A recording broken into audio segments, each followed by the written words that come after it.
كأن أبواب جهنم قد فتحت على إحدى أقدم المدن المأهولة في العالم. تتضارب الأنباء حول ما تشهده حلب، حيث تؤكد وسائل الإعلام الرسمية السورية تقدم الجيش السوري في صده لهجمات المسلحين. لكن جيش الفتح أعلن عن فك حصار حلب، حيث بدأ الهجوم على كلية المدفعية في مرحلة سابقة على محورين، لما تمثله الكلية من أهمية استراتيجية بحكم قربها من طريق خان تومان، طريق الإمداد الوحيد للجيش السوري غرب حلب، كما أنها تتحكم بقصف في جميع الاتجاهات وبعمق 40 كيلومترا لما تحتويه من مدافع. جرت كل هذه المواجهات تحت قصف عنيف شنه الطيران السوري والروسي. صابت عدة أشخاص و9 شهداء، وفي بعض منهم مجهولين الهوية مثل ما انتم شايفين، وما حدا بيعرف لسه المجهولين الهوية مين هن والله.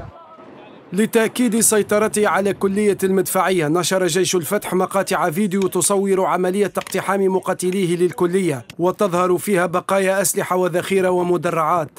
سيطرة جيش الفتح على كلية المدفعية سيضع الجيش السوري في مأزق، وسيتحول مقاتلو الفصائل من محاصرين إلى محاصرين لأحياء حلب الغربية. هذه الصور هي لتؤكد أن الجيش العربي السوري هو موجود في المنطقة. في المقابل، قالت وسائل إعلام سورية رسمية أنه لا صحة للشائعات التي تتداولها وسائل الإعلام الشريكة في جريمة سفك الدم السوري عن سيطرة المجموعات الإرهابية على دوار الراموسة جنوب مدينة حلب. بين هذا وذاك يقف المدنيون وحدهم ضحايا العمليات العسكرية، ففك حصار مناطق في حلب ربما ينجر عنه حصار مناطق أخرى.